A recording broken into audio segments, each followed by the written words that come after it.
Salut à tous, aujourd'hui on va parler du pistolet lance-fusée modèle 1917, donc pistolet de signalisation français utilisé en 14-18, comme son nom l'indique, 1917, ça a été utilisé qu'à partir donc, de 1917. Alors les pistolets lance-fusées à l'époque servaient, comme on a tous pu le voir dans des films par exemple, à lancer des fusées éclairantes qui permettaient de voir le terrain, la nuit évidemment, mais pas que. À la base c'était aussi pour lancer des signaux, des fusées de différentes couleurs pour par exemple signaler des positions, des mouvements de troupes ennemies, lancer aussi des barrages d'artillerie, comme par exemple dans le livre Orage d'acier où un soldat allemand se trompe de couleur, tire la mauvaise fusée et déclenche un barrage d'artillerie qui n'était pas du tout prévu. Alors les pistolets lance-fusées ont une utilisation très importante lors du premier conflit, comme je le disais, pour lancer des signaux, lancer les fusées éclairantes, etc. En fait, la France n'en avait quasiment pas en 1914 à l'entrée de la guerre, même si ça existait, les pistolets lance-fusées, depuis de nombreuses années, surtout aux États-Unis, où il y a des modèles depuis les années 1860 à peu près qui existaient déjà. A noter aussi que l'Allemagne adopte le Hebel en 1894 et donc est déjà équipée d'un pistolet. Donc la France s'en intéresse à peu près dans les années 1890, mais va mettre énormément de temps avant de se décider dans la fabrication d'un pistolet de fabrication nationale, d'un produit français et non pas un produit importé des États-Unis ou d'autres pays alliés. Mais arrivé en 1914, la France n'a pas de pistolet lance-fusée. Or, il va s'avérer très rapidement que ça va poser un gros problème au niveau logistique de ne pas avoir de pistolet lance-fusée pour, comme je le disais, envoyer des signaux, faire de la communication entre les différentes troupes.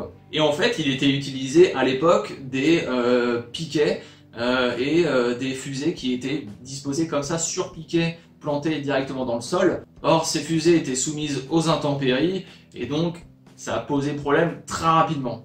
Donc, pour pallier à ce manque, il y a eu des fabrications civiles qui ont été mises sur le marché, ainsi que des fusils qui ont été transformés, comme les fusils gras, etc., en pistolets lance-fusées. Et au final, il faudra vraiment attendre 1917 pour avoir un pistolet lance-fusée réglementaire de l'armée française. Alors il y a différents modèles qui existent, celui-ci a un canon qui est long, il y a une version plus courte, c'est exactement le même système. Donc le fonctionnement du pistolet est extrêmement simple, on a un chien de demi-armée à mettre, parce que sinon on ne pourra pas basculer le canon. On a le levier ici à basculer comme ceci, vers l'arrière, et voilà déjà le canon bascule. Donc tout simplement, on peut mettre donc une munition, une seule cartouche. On est sur du calibre 4, c'est à peu près 25 mm. Donc on peut introduire une fusée dedans directement. On rebascule le canon, on reverrouille avec le levier. Et là, on va pouvoir donc armer le chien en arrière et appuyer sur la détente. Voilà. Donc évidemment la munition était déjà percutée.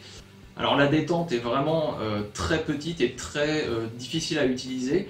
Si je l'arme, vous allez voir, elle ne bouge pas beaucoup. Voilà. Et il faut presque 2 mains en fait pour réussir à l'activer.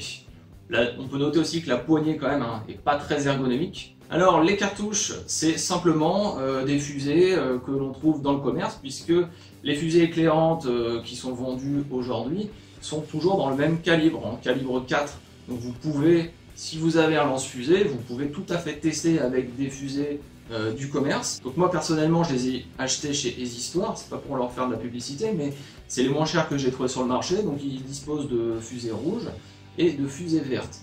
La seule chose, c'est qu'il va falloir limer ici le bourrelet de l'étui, parce que sinon ça ne passe pas. En fait, pour comprendre, c'est simple. Si je mets la verte que je n'ai pas tirée directement dedans, là, vous voyez ici, là, il y a un rebord. Et ça ne rentre pas dedans. Et je ne peux pas refermer. Donc il a fallu que je lime les bords. Alors c'est très facile vu que c'est de l'aluminium, pour que ça puisse rentrer dedans. Et ensuite, on peut refermer. Voilà, donc c'est très sympa à tirer en fait, ça en projette une fusée à peu près, je pense à 20 ou 30 mètres à peu près en l'air. C'est très marrant. Et je vous laisse avec une vidéo donc de 2 fusées, une verte et une rouge que j'ai tirées en pleine nuit pour que vous puissiez apprécier. Allez, ciao!